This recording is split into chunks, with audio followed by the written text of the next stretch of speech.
The Sealed Ampoule is a roguelike game with an emphasis on item collecting. You play as Irene, a cheeky alchemist with a mind for business. The gameplay is split into two aspects: fighting for resources in your newly acquired dungeon, and using said resources to improve your chance of survival. よーし、覚えた技を一丁お見舞いしてやりましょうか。確かこうやって。The Sealed Ampoule decides to go with the hard numbers route of roguelike dungeon crawling, with a player level that increases as you defeat enemies. While this is standard for these types of games, it is a bit strange to include with only one dungeon available to rummage around. The gameplay loop is of utmost importance in this genre. Still, without any level scaling of enemies outside of the floor you are on, the beginning floors become a slow collectathon instead of a tactics-provoking expedition. While the fighting may be lackluster, the accumulation of new items and resources is satisfying.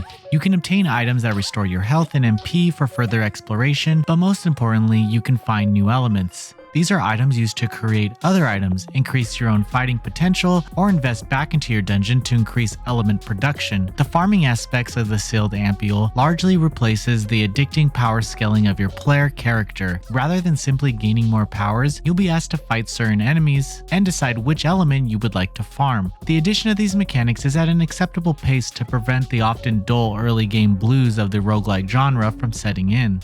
However, there are some strange anomalies present in the combat formula. Early on, you gain the ability that heals Irene's HP for every 3 steps she takes. This is fine, providing much needed sustainability without being overbearing, but the AI for the enemies works in bizarre ways, often going in the complete opposite direction to where I was headed. This resulted in an exploitable strategy of walking through empty spaces near the next level's exit to heal completely. While the enemies are more likely to spawn the longer you take, this was still an odd divergence from normal roguelike gameplay. Furthermore, Irene has an accuracy stat. Numbers-based roguelikes aren't anything new, but randomized stats usually are a calculated risk while performing a powerful move. It is frustrating to have a chance to miss every potential attack with no strategic way to counteract it. It is especially fatal when using an attack that requires the use of your limited MP.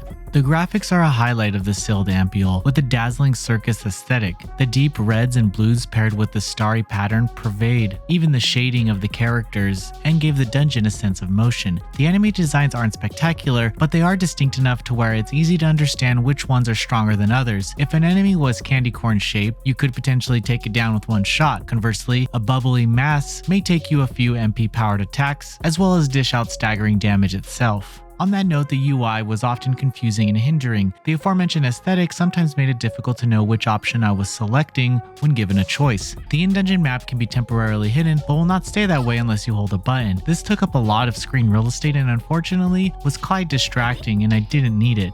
Roguelikes are often carried by their characters, as being lost in a dungeon for hours starts to feel a bit lonely. Irene has personality in spades, and her voice acting makes her spunky, commanding presence even more evident. Her hardworking charisma hides the instructions in her dialogue well, as talking to herself about the work she needs to do comes natural. Other than Irene, the only other early game characters are Thomas and Marianne, the twin gatekeepers who claim to have been living in the dungeon since before you bought it. Their intriguing nature is tied to the apparent murder that had happened right in front of them, which introduces the element of mystery here, namely who killed the man in this suspiciously cheap dungeon. While it is an interesting development, there were not enough context clues or story development to make this a primary motivation to continue playing. Irene does not seem to be bothered by the murder and focuses on developing her dungeon instead. Similarly, the game does not heed much to its elephant in the room. The main dungeon that you hear for most of the adventure is a plodding, lonely telephone. Paired with Irene's rhythmic footsteps, it is a decent beat to collect elements to. When you are in a combat section, the theme gets more in-depth, like a wooden xylophone, which helps let you know that the enemy is approaching and engaging you mentally in the right mood. Upon discovering a plot-relative room, the tone changes drastically, just so you know you should pay attention to what is about to transpire.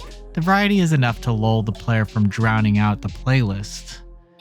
The Sealed Ampoule presents itself as a dungeon agriculturalization roguelike game. While the ideas necessary for a roguelike are offered, some strange deviances from the norm make the gameplay feel less polished than the clean, simple genre usually provides. Some aspects such as the UI confusion and distraction nag at the otherwise tidy menu aesthetic. That being said, the agriculturalization resource management provides the most fun of the gameplay loop, which is more in line with what Ampoule seems to aim for.